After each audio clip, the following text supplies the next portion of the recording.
Hey everybody, hello.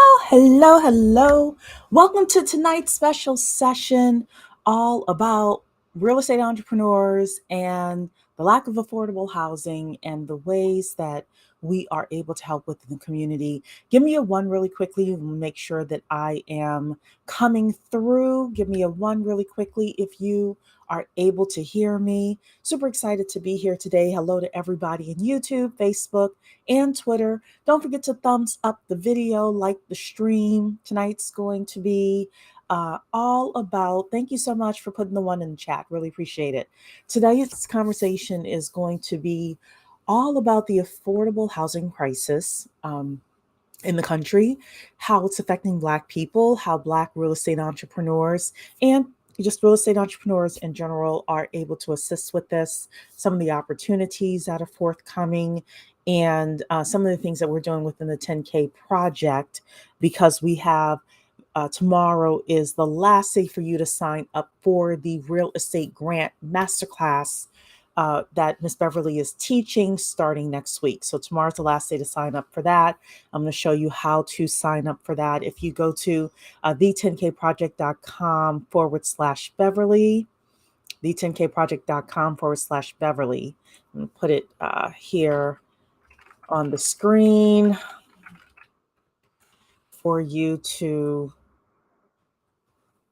sign up for that. So there's an incredible affordable housing crisis that's happening. And we've been talking about it for the last couple of weeks now here at the 10K Project. There's a lot of reasons for the affordable housing issues. Black women are the most likely group to be evicted. Black men are the most likely group to be homeless. So we have a lot to do within the community. And I was listening earlier today to the real Dana, shout out to Dana, and Diamond Dave speaking. They did a Wealth Wednesday yesterday. And one of the things that they talked about was the fact that you can't solve these problems as an individual. A lot of times you have to solve these problems as a group. Thank you so much. I wonder if this is Talisha or somebody else is just saying Facebook user, but the10kproject.com/Beverly for the masterclass registration. Yes, thank you so much. That'll send you to the instructions for you to sign up for the masterclass. Listen, there's a lot happening with regards to us. There's a gender war happening online, right? And one of the things I said on Dana's channel a while ago is you can't build if you're at war. So we're at war with white supremacy. Some people say I have my own thoughts about that, but we're at war with white supremacy. We're at war with the men. The men are at war with the women. People going to get their passports, all of this other stuff that's happening. And in the meantime, Black wealth hasn't grown. In the meantime, our wages haven't grown. In the meantime, generational wealth is about to be passed. $68 trillion of wealth is about to be passed, and we are not positioned to capture that wealth. We have an affordable housing crisis. All sorts of things are happening in the community. And the only way for us to level up is to find a group of people that we can come together and figure out how to make this thing work, how to make this engine run. And one of the things that Dave said yesterday, and I've been saying it for a while, is not all Black people are going to come with us. But if we can have a group of Black people who can work together in order to help solve this issue, we can make money and help solve an incredible issue in the community. So I'm going to show you my screen. I'm going to show you some articles that I found with regards to a lot of the things happening in the country with evictions, with homelessness, with the tent cities. And we haven't even talked about, because I didn't have a chance to search for this, the amount of people who have homes, but the homes are in, or the apartments are in desperate need of upgrading, attention, repairs, things like that. So look, let's kind of jump into it here. Again, masterclass registration tomorrow is the last day to sign up. the10kproject.com // Beverly if you want to look at that. So I'm going to share my screen here and we're going to get started looking at some of the articles here. So the very first article that I have to show you is from the Washington Post from September of last year, and it's all about the homeless encampments. They are becoming part of the American landscape. And if any of you have just walked in most neighborhoods, especially lower income neighborhoods, you're starting to see a lot of these homeless tent cities everywhere. And one of the things in the articles, all of the articles are saying, is that it's starting to become very, very noticeable to people, to all sorts of people, rich people, poor people, social justice people, uh, middle America moms, things like that. And the way that these things are starting to be handled is is to push people along. However, the administration does, and I'll show that to you in the last article that I have here, the administration does want to do something about affordable housing, but they're having a problem finding landlords who will accept Section 8 vouchers, not enough of them. And we're going to have an honest conversation about that as well. So, this is in Washington, D.C. This specific picture was taken just outside of Union Station. There's a lot just all over the city of D.C., nation's capital. There's a lot that's happening here. Uh, it's saying here, has some things highlighted. There are places, these are all places I've been before, is what the author is saying, and have seen unhoused folks over the years, but it's different this time. There are more encampments for sure, and they are in new parts of cities, no longer tucked away in alleys and empty lots as places for homeless folks to catch some unmolested sleep. They're becoming places where people live. They are communities. So you're able to see these tent cities all over the place now. People are living there. People have ironing boards, easy chairs, mattresses, grills. They have their whole lives there, etc. The number of people without housing is not skyrocketing as far as the data shows. When the Department of Housing and Urban Development did its point in time count on a January night in 2020, it found about 580,000 people were there without a permanent address, which was an increase of about 2% since 2019. Their numbers haven't changed, but their visibility has. So I don't know what the numbers are now. I would imagine that there's more homeless now than there was January 2020, but I didn't find any articles about that. And I don't think I have any else highlighted here. No. So that's the end of this article. The second article I have here is in regards to Black women face greater risk of eviction than any other group in the country. So, a lot of this was, again, referring to the pandemic and us coming out of the pandemic, some of the things that are happening right now. Per USA Today and data from the University of California, Berkeley, Black women are more likely than any other group to face eviction. Evictions against Black women get filed at twice the rate of white women nationally. In King County, Black women are filed against at 5 times the rate of white renters, with sometimes less than $10 in back rent per USA Today. Now, when I first read this article, I thought, oh, they're probably months and months behind. They probably messed up their money during the pandemic and, they didn't stash money away, etc. But if somebody is less than $10 behind in back rent and you are filing to evict them, it is because you want them out of that apartment. And why do you want them out of that apartment? Why do we see so many Black people, men and women, being pushed out of their apartments, pushed out of their homes? It is because of gentrification. So, one of the things that Dana and I have talked about in the past, and she talked about it yesterday with Dave on Wealth Wednesday, is that there are places, first of all, opportunity zones are very active within the United States, right? And we know um, that President Trump signed for the opportunity zones. We know that there's going to be a $68 trillion wealth transfer. What is happening is that people, wealthy people, are pushing poorer people, and most of the poor people are us, they're pushing poorer people out of their apartments because it is prime real estate or because they want to move back into the urban environments. And they don't care where people go. They don't care if you have a place to stay. They don't care if there are housing vouchers that are available for people. They just want the real estate.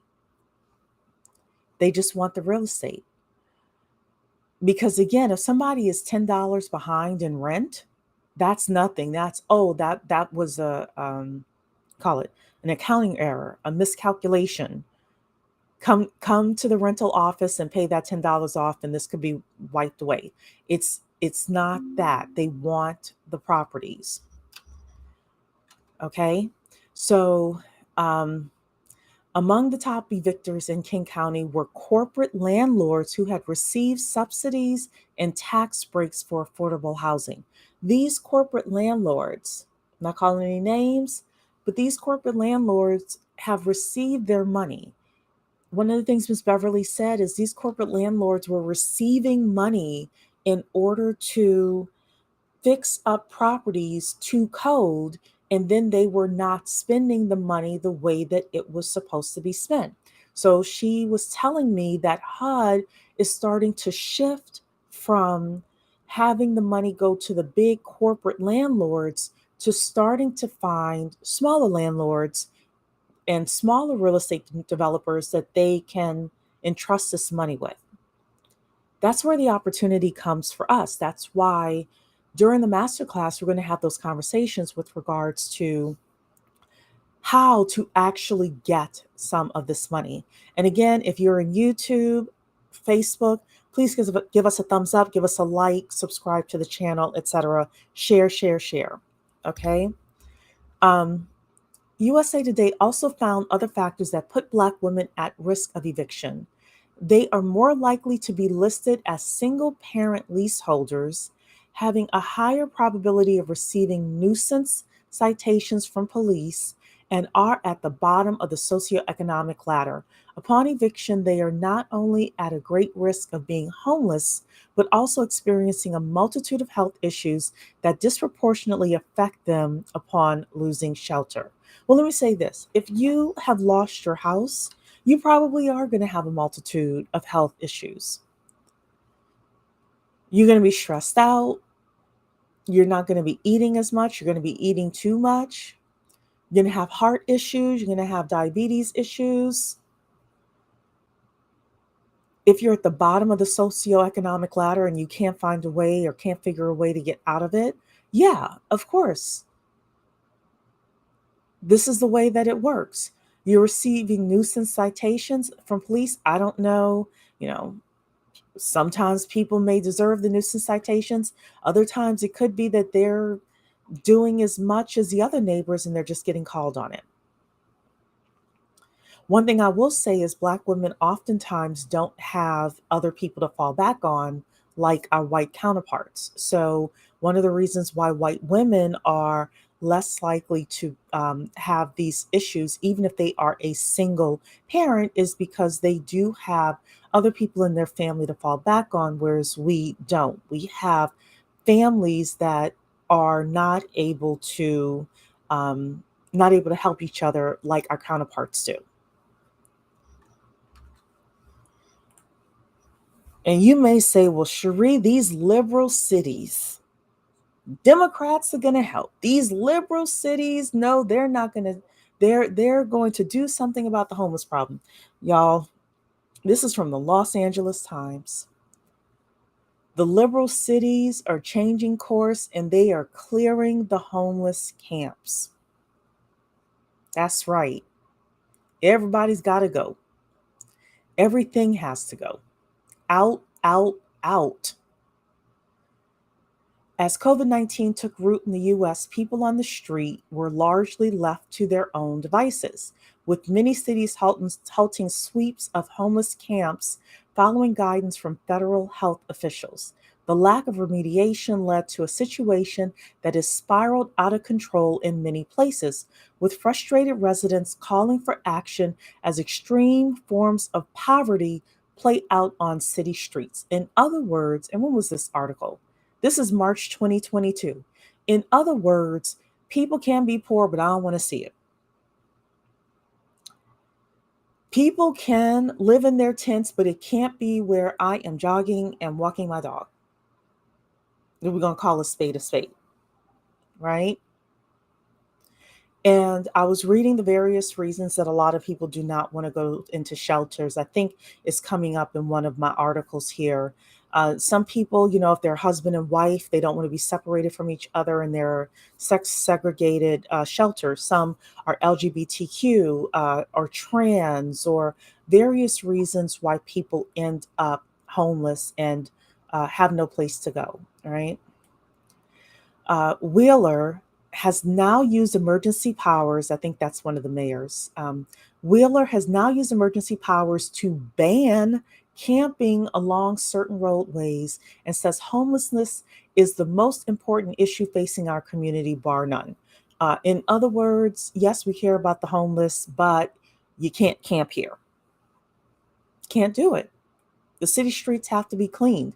And look, I'll be honest with you, some of the reason that the city streets have to be cleaned is because there's a lot of disease and things like that that they claim gets passed around. So I'm not totally against it. I do think that something needs to be done for housing for these individuals. Someone's saying here, gentrification truly is the process of revitalizing communities. The issue is who is attempting to revitalize the community and for whom.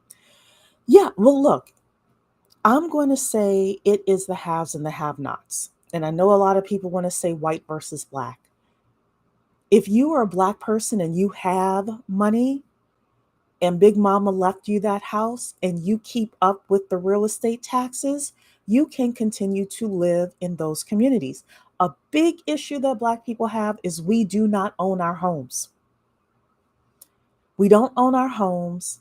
We don't have political action committees. We don't support the mayors and the city council members financially that we want in those seats, so that when they start thinking about gentrification, they're like, those Black folk over there have an economic base. We're not touching them. They fund our campaigns. We're not touching them. Yes, I'm the mayor of this city, but that that's how I get my money in order to run to be mayor again. I'm not touching them. And I am going to have Diamond Dave come on. Hopefully, he'll accept it to come and talk more about group economics, because the way that he puts it, it's a very it's a very unique way. I won't say it's totally unique. That's not true. It's a very good way, very foundational way that he puts it. We're not going to win. We're not going to win if we don't come together as a group. And again, he says it. I've said it for a while. Won't be all Black people, but can we get a group of us to come together to start handling these issues? And then can we find good tenants for these affordable housing facilities that we want to have? Not everybody can live in our facilities. Not everybody. But if that person is trying to do things, trying to take care of their kids, they are going to school, they are getting certifications, they want to do better in life, what can we do in order to give them a hand up? Oh, this part, this part here, I chuckled inside when I saw it, because it's not really funny, but it's ironic. It's ironic. In Washington, D.C., Mayor Muriel Bowser launched a pilot program over the summer to permanently clear several homeless camps. In December, the initiative faced a critical test as lawmakers voted on a bill that would ban clearings until April. It failed 5-7. So, in other words, DC got together, Chocolate City got together, the mayor and the city council, and they said in December, well, maybe we should allow these homeless camps to stay here until April. Let them stay during the wintertime. Nope, nope. They said the homeless camps have to go. So something has to be done about this. I don't think I had anything else here. No. Okay, but here's something else as well, and I'm prepping y'all for Beverly's class. So there's a high cost to clearing these tent cities. You're not clearing these tent cities for free. You're not dealing with homelessness issues for free.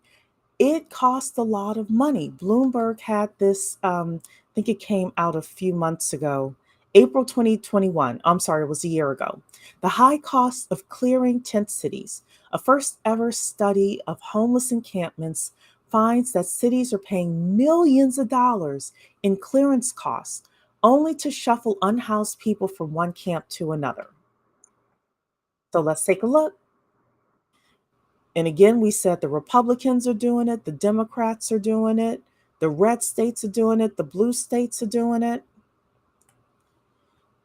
There was a standoff in Echo Park that illustrated the complexity of a problem that city leaders and residents struggle with across the country. Among the factors in play are dignity for unhoused people, political pressure from neighbors, concerns for safety and sanitation, and stopgap solutions that seem futile against the backdrop of an affordable housing crisis. The strategy that cities have adopted, clearing and closing encampments with varying levels of support from people living in them, comes with high cost and mixed results. Let's talk about what the costs are. Clearing tent cities, it turns out, is expensive. The report determined that Chicago paid $3.6 million to respond to encampments in fiscal year 2019. San Jose, with a much higher proportion of people sleeping outdoors, paid $8.6 million. Costs for smaller cities also ran high. Tacoma paid $3.9 million to manage its encampments, several hundred thousand more than Houston, despite having only a fraction of the population. Overall, cities in the study paid between $1,672 and $6,208 managing camps per unsheltered person in 2019, requiring coordination across multiple agencies with little to show for their efforts. ABT also says that there are costs that cannot easily be quantified, such as the trauma and losses endured by unhoused people when cities clear their communities. Few cities have dedicated funding for this approach. So, what are we trying to say here? What we're saying is that there is a cost to the cities for the lack of affordable housing. They're paying millions of dollars a year to shuffle people from one place to the other. It's having mixed results. People go from one place to another. Neighborhoods are being disrupted. Tax-paying homeowners are being disrupted. They didn't mention crime in any of these articles, so I'm not going to mention it here, but I wonder about that. Um, there's an economic reason, a social reason, and a political reason for our local lawmakers to deal with this problem. And we also saw, everybody who's here, thumbs up, please, thumbs up the video, please like, please share. We also saw in one of the previous articles that I read to you that Corporate landlords were getting money from HUD and they were not doing what they were supposed to do with the money with regards to keeping up the housing, updating it. Corporate landlords are the number one landlords that are pushing people out of their housing. So there's an opportunity for real estate entrepreneurs who want to tackle the lack of affordable housing in this country. Again, the masterclass, the10kproject.com/Beverly. You want to put your information, it'll unlock the resources for you so that you're able to see how to get into the masterclass. There is great opportunity. Now, there's also risk as well. You have to know how to, vet your tenants and how to put them in position in order to be successful where, like where you're setting them up. I'm not saying it's going to be an easy thing, but Beverly has 48 years of experience. She's worked in HUD. She's worked for the state of Florida with regards to housing. And she's worked on the other side helping landlords get money for their housing projects. Something has to be done with regards to affordable housing, tent cities, evictions, the lack of housing in this country. Something has to be done. So I got one more article for you here. I'm going to show it here to you. And that is Biden wants to offer more housing vouchers, but many landlords will not accept them. Now, we're going to have an honest discussion with regards to this. But let me try to make this a little bit bigger on the screen for you here. There we go. The challenge for many voucher holders is finding landlords willing to accept them. Alice Robinson of Dallas knows this problem all too well. Robinson, who is 62, has used a federal housing voucher to cover 2/3 of her rent. For the past 3 years, she's been living at an apartment complex in South Dallas. But last month, her landlord refused to fix a leaky water heater and failed a yearly inspection required by Section 8. I think that was all that I had in this. So let's look at this map here really quickly as well. This is helping low-income renters find housing. 23 states and Washington, D.C. have source of income statuses that prevent landlords from turning away prospective tenants because they would use Section 8 vouchers to help cover the rent. So that is 23 states. However, the other 27 states, they can turn you away. They can turn you away. So, yeah. And yeah, we can say it's a racial dog whistle. I don't necessarily know that per se. I'm not saying there's not racism that's a part of it, but I think it's more classism. I think it's about class. I think it's about income. I was talking with somebody else, I can't remember who, but we were talking about the fact that these landlords want to be able to maximize their profit. So if they could get $300 more, $500 more, that's what they're going to do. Oh no, I was watching a documentary earlier today. But let's be real about Section 8 as well. Section 8 can be a pain in the ass. I wouldn't lie to you about that. What I hear from people who have Section 8 tenants is that there are very strict laws and rules and regulations with regards to the way that the housing is supposed to be structured and maintained with Section 8. I also hear, and let's be honest, that some Section 8 tenants do not take good care of the property. So things end up broken a lot more often, and you, as the Section 8 landlord, are expected to pay for it. So, I'm giving you here the pros and the cons of Section 8. But there are a lot of people who like to have their Section 8 enter their account on the first of the month.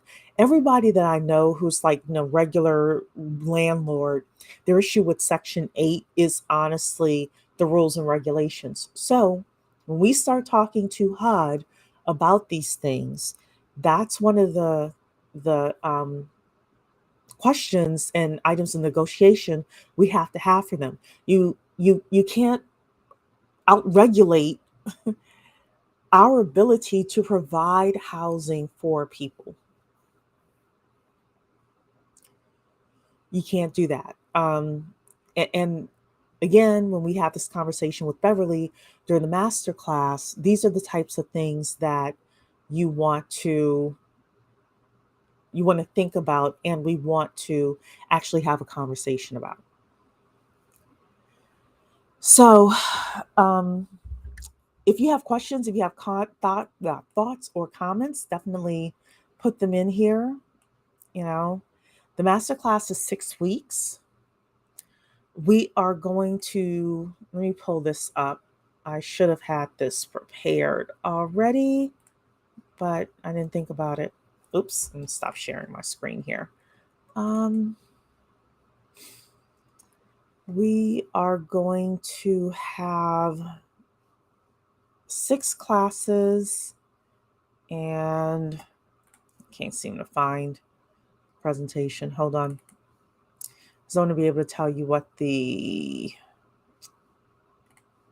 sessions are.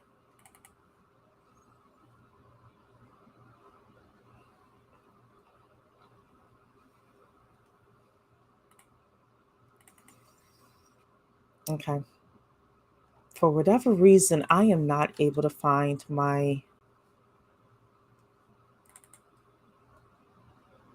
PowerPoint with the 6 sessions on there. So,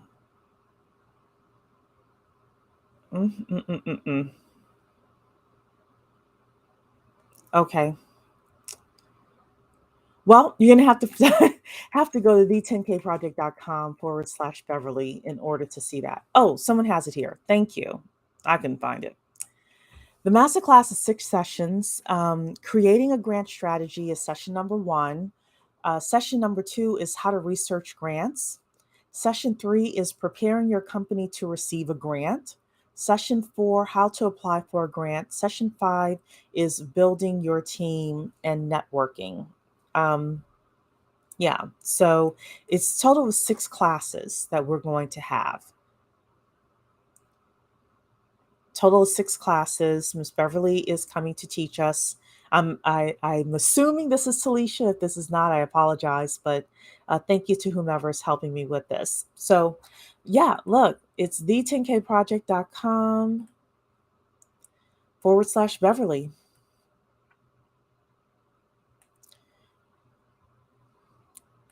It is you, Talisha. Thank you so much. Yeah.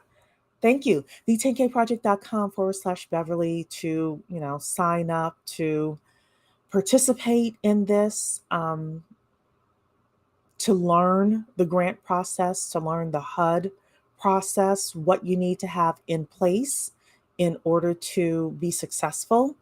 And Donald Trump's family, for example, they were able to take HUD money and build a multi-billion-dollar empire. Doesn't mean you'll have a multi-billion-dollar empire. Maybe, maybe not. But you can provide housing for people, which is essential. And depending on how you structure it and how you set it up, you can do quite well. It can be a part of your portfolio for your retirement, So with that, I don't see any other questions in here. Again, the10kproject.com/Beverly. Tomorrow is the last day for you to be able to sign up for the masterclass. So definitely try it tonight. If you are a member and you're having trouble getting into the Knowledge Center to sign up, send me an email, info@the10kproject.com. I know other people have had some trouble getting back into the Knowledge Center, so I've been helping some of our members with that. I don't want you to wait until the last minute. Try to get in now and at least make sure you can get into the Knowledge Center. But this is an incredible opportunity for anybody who wants to take advantage of it. And other than that, I will see you on Monday. We have someone here. What's the cost of the masterclass? So the masterclass itself is $300. If you are not a member of the 10K Project, you need to become a member of the 10K Project. And we have a promo code. So you have to become an annual member, which is usually $300. But with the promo code, it knocks $100 off. So, but the masterclass itself is $300 to participate in. It's 6 classes again. And these are the 5 of the 6 classes. The last one is compliance and becoming a serial grantee, which is not able to show up here. But these are the 6 classes. So definitely come to the10kproject.com/Beverly, and it'll have all the information in there for you. And you can email me info@the10kproject.com if you're having trouble getting in to the Knowledge Center. You are welcome, Betty. You are welcome. So Monday evening, we have a couple coming on to talk about how they paid off $114,000 in debt. So that should be very interesting. On Wednesday, next Wednesday, is the first day of the real estate grant masterclass, where we're going to learn how to get HUD grants in order to build or rehab affordable housing for people. So that is next week. Okay, so tomorrow, last day to sign up for the class. Again, the10kproject.com/Beverly. This is a major problem, and through major problem comes major opportunity. So, if you want to participate, you are able to do so. All right, everybody. I will see you next